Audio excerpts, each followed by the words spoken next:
আসসালামু আলাইকুম ওরহমতুল্লাহি ওবরাকাতুহ। নাহমাদুহু ওয়া নুসাল্লি আলা রাসূলিহিল কারীম, আম্মা বা'দ। আউযু বিল্লাহি মিনাশ শাইতানির রাজীম। বিসমিল্লাহির রহমানির রহিম। আজকে আলোচনার মূল বিষয় হলো তাসফিয়া ও তাজকিয়া, এর পার্থক্য কি। তাসাউফ শাস্ত্রে দুটি শব্দ ব্যবহৃত হয়েছে। সাধারণত মানুষ তার দূরের কথা উলামায়ে কিরাম আরও সঠিক মর্মে অনুধাবনে ভ্রান্তির শিকার হন। দেখেন, এক তাসফিয়া, দ্বিতীয় হলো তাজকিয়া। তাসফিয়া সর্বদা অন্তরের হয়ে থাকে, আর তাজকিয়া বলা হয় নফস তথা প্রবৃত্তির পরিচ্ছন্নতাকে। এ দুটির মধ্যে মৌলিক পার্থক্য কি তা বোঝার জন্য এই উদাহরণটি দেখুন। যেমন একটি আয়না যার উপর ধুলোবালির আবরণ পড়ে আছে। আয়নার উপরে কিন্তু ধুলোবালি যখন পড়ে থাকে একটা আবরণ মতো তৈরি হয়ে যায়।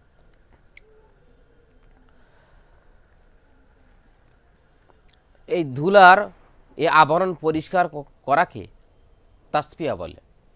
আয়নার উপর যে ধুলাটাকে পরিষ্কার করা হয় ওটাকে বলা হয় তাসফিয়া।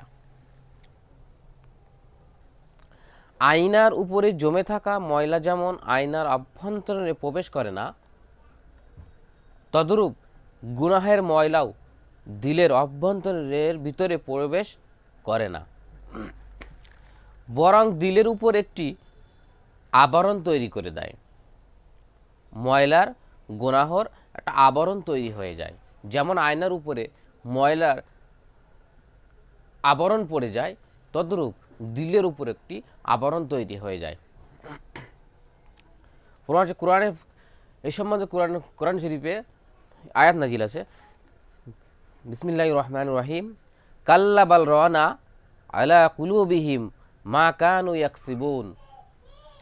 না, বরং মন্দ কর্মের ফলে তাদের অন্তরের উপর মরীচিকা পড়ে গেছে। তাহলে এখানে কি বোঝা গেল? অন্তরের উপর মরীচিকা পড়ে। কোথায় পড়ে? অন্তরের উপর মরীচিকা পড়ে। মরীচিকা তো ভিতরে প্রবেশ করে না।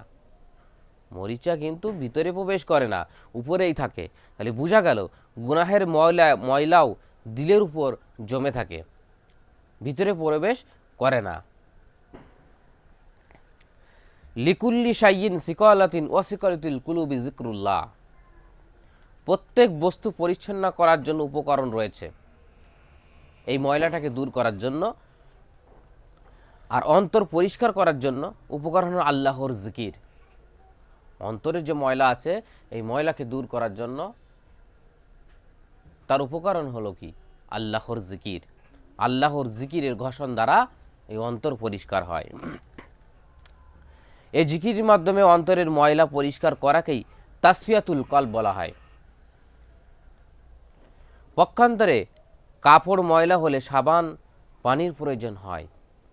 কাপড় পরিষ্কার করার এই যে পদ্ধতি, প্রথমে সাবান লাগানো, তারপর পানি দ্বারা ধৌত করা, এরপর নিংড়ানো, একে তাজকিয়া বলে।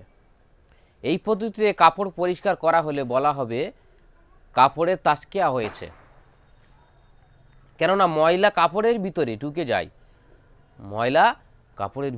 যায়। সাবান পানি দিয়ে তার ভিতর থেকে ময়লা বের করা হয়। তদরূপ মানুষের দিলের অভ্যন্তরে সৃষ্টিগতভাবে সেই ময়লা আবর্জনা রয়েছে, কুমন্ত্রণাকারী নফস রয়েছে। যেমন ইরশাদ হয়েছে, ফাহালাহা মাহফুজুরাহা ওয়া তাকওয়াহা। তার ভিতরে ভালোও রয়েছে, মন্দও রয়েছে।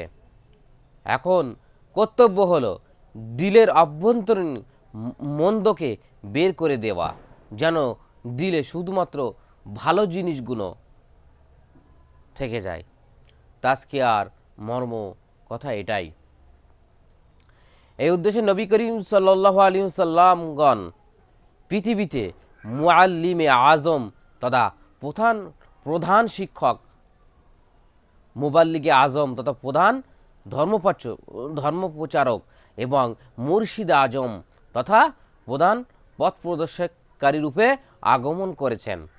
তারা মানুষের তাসকিয়া করেছেন। সাহাবায়ে কিরাম রাদিয়াল্লাহু তাআলা আনহু এর অন্তরগুলো ধুয়ে পরিষ্কার করে দিয়েছেন।